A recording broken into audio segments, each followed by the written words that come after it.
Hi welcome to Tejaswi edits 95 days of editing ఛాలెంజ్లో ఈరోజు day 90. ఈరోజు వీడియోలో బార్డర్స్ని ఎలా యాడ్ చేయాలి అండ్ ఆ యాడ్ చేసిన బార్డర్స్ని ఎలా ఎడిట్ చేయాలి అనేది చూద్దాం. సో దానికోసం ఎఫెక్ట్స్లో కలర్డ్ బార్డర్ అని సెట్ చేయండి. Coloured border. సో దాన్ని క్లిప్కి అప్లై చేస్తున్నా. అప్లై అయిపోయింది. నెక్స్ట్ దీన్ని ఎడిట్ చేయడం కోసం ఇన్స్పెక్టర్లో ఆప్షన్స్ ఉంటాయి. సో సాఫ్ట్ ఎడ్జ్ని ఇంక్రీజ్ అండ్ డిక్రీజ్ చేసుకోవచ్చు, అండ్ బార్డర్ విడ్త్ని అండ్ కార్నర్ రేడియస్ని ఇంక్రీజ్ అండ్ డిక్రీజ్, అండ్ కలర్ని కూడా మనకు కావాలంటే చేంజ్ చేసుకోవచ్చు. అయితే ఇక్కడ ప్రాబ్లం ఏంటంటే ఇప్పుడు ఇక్కడ ఈ క్లిప్ని మనం జూమ్ అవుట్ చేస్తున్నా. సో ఇప్పుడు ఏమైంది, ఆ బార్డర్ అనేది ఈ వీడియో క్లిప్కి అప్లై అవ్వట్లే. సో ఇక్కడ ఇది డ్రాబ్యాక్ అనమాట. సో దీన్ని ఓవర్కమ్ చేయడానికి డిఫరెంట్ మెథడ్స్ ఉంటాయి. సో అందులో ఫస్ట్ వన్ వచ్చేసి ఈ క్లిప్ని న్యూ కాంపౌండ్ క్లిప్గా క్రియేట్ చేయాలి. ఓకే, క్రియేట్ అయింది. సో ఇప్పుడు ఇక్కడ zoom in or zoom out చేస్తే ఆ బార్డర్ అనేది దీనికి అప్లై అయిపోతుంది.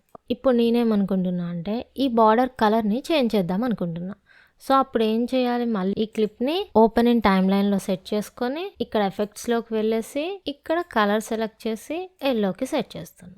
ఓకే, కలర్ అనేది సెట్ అయిపోయింది. బట్ అగైన్ మళ్ళీ మనం కాంపౌండ్ క్లిప్ దగ్గరికి షిఫ్ట్ అవ్వాలి.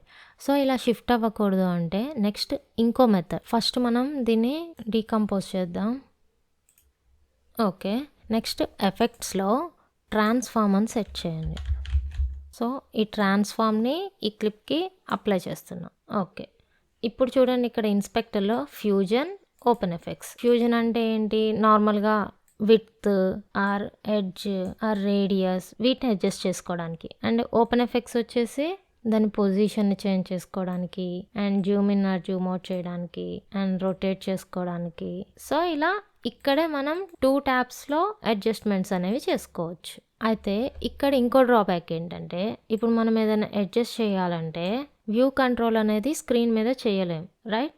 సో దానికోసం ఇక్కడ ఫ్యూజన్ ట్యాబ్లో ఎఫెక్ట్స్ ఉంటుంది, దాన్ని క్లిక్ చేయండి. ఫ్యూజన్ పేజ్కి షిఫ్ట్ అవుతాం. సో ఇక్కడ ట్రాన్స్ఫార్మ్ నోడ్ని కనెక్ట్ చేద్దాం. ఓకే, సో ఇప్పుడు ఇక్కడ చూడండి మనకి స్క్రీన్ మీద వ్యూ కంట్రోల్స్ అనేవి వస్తాయి. సో ఈ విధంగా మనం బార్డర్ని యాడ్ చేసి ఎడిట్ చేసుకోవచ్చు.